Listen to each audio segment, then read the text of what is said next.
दुनिया में कुछ ऐसी जगहें होती हैं जहां रात अपने साथ सिर्फ अंधेरा नहीं, मौत का सन्नाटा लेकर आती है। ऐसी ही एक जगह है भैरवगढ़। बड़े शहरों की भीड़ और शोर शराबे से बहुत दूर, घने जंगलों और पहाड़ों के बीच बसा हुआ एक अजीब सा गांव। इस गांव की सबसे खास बात यह है कि यहां सूरज ढलने के बाद कोई भी अपने घर का दरवाजा नहीं खोलता। चाहे बाहर कोई कितनी भी जोर से मदद क्यों ना मांगे, चाहे किसी के रोने की आवाज आए, लोग अपने कानों पर हाथ रख लेते हैं लेकिन कुंडी नहीं खोलते। कहा जाता है कि 50 साल पहले इस गांव के सबसे पुराने कुएं पर कुछ ऐसा हुआ था जिसकी सजा आज तक इस गांव के लोग भुगत रहे हैं। मेरी कहानी की शुरुआत उस दिन होती है जब शहर का रहने वाला एक जवान लड़का समीर अपनी आबाई हवेली बेचने इस गांव में पहुंचा। शाम के करीब 6 बज रहे थे। सर्दी का मौसम था और धुंध ने गांव के रास्तों को अपने घेरे में लेना शुरू कर दिया था।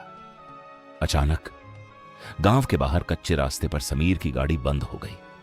रास्ते में घुप अंधेरा होने लगा था। हवा में एक अजीब सी ठंडक थी जो हड्डियों तक महसूस हो रही थी। समीर को लगा जैसे उसके आसपास कोई और भी चल रहा है। उसने मुड़कर देखा, कोई नहीं था, सिर्फ लंबे लंबे दरख्त और धुंध। चलते चलते वो गांव की चौपाल तक पहुंचा। वहां सिर्फ एक चाय की दुकान खुली थी। काका, ये ठाकुर आंगन वाली हवेली का रास्ता कहां से जाता है? बूढ़े ने चौंक कर समीर की तरफ देखा। उसके चेहरे पर अचानक खौफ छा गया।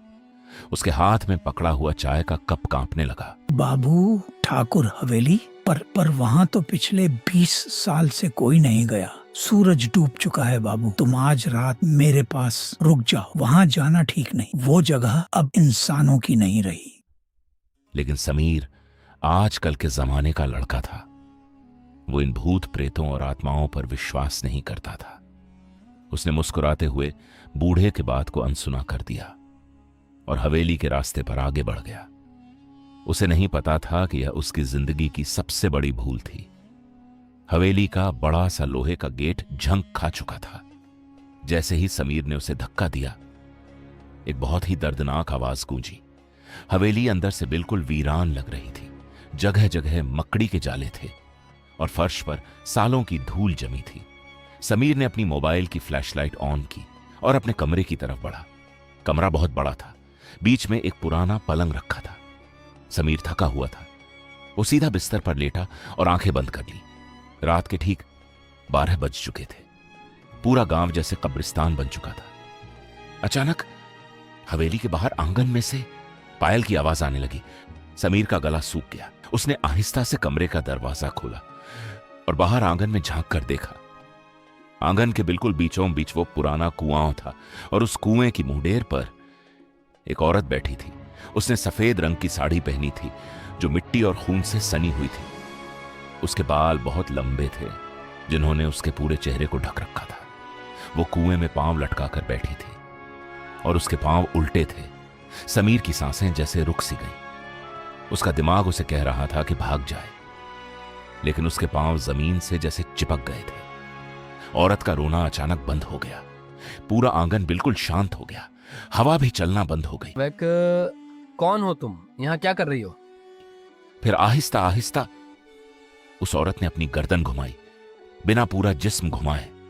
उसके चेहरे पर आंखें में नहीं थीं, सिर्फ काले गहरे गड्ढे थे और उसके होंठ कानों तक चिड़े हुए थे जिनमें से काला खून टपक रहा था। तुमने मेरा दरवाजा क्यों खोला? समीर की आखिरी हिम्मत भी टूट गई। वो पलटा और दरवाजे की तरफ भागा, लेकिन जैसे ही वो दरवाजे तक पहुंचा, दरवाजा अपने आप इतनी जोर से बंद हुआ कि पूरी हवेली में गूंज उठी।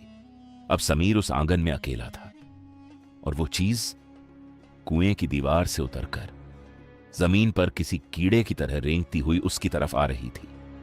उसके आने की आवाज इंसानों जैसी नहीं थी।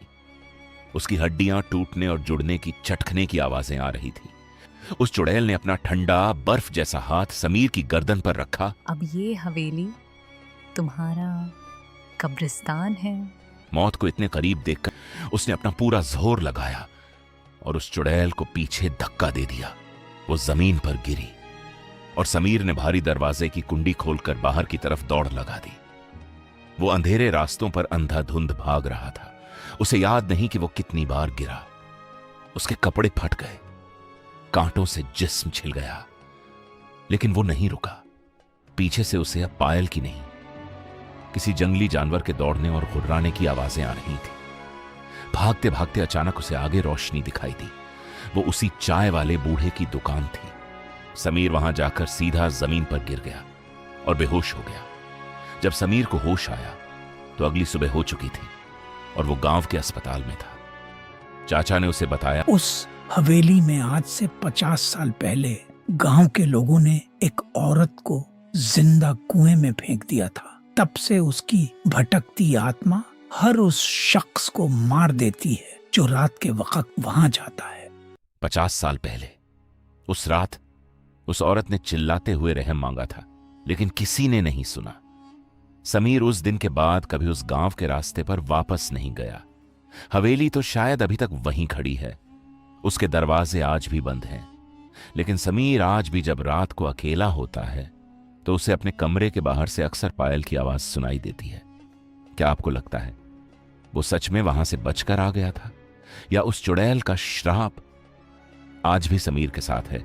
अगर आप कभी भैरवगढ़ के पास से गुजरें तो याद रखना, रात के वक्त अगर कोई पीछे से बुलाए तो मुड़कर मत देखना।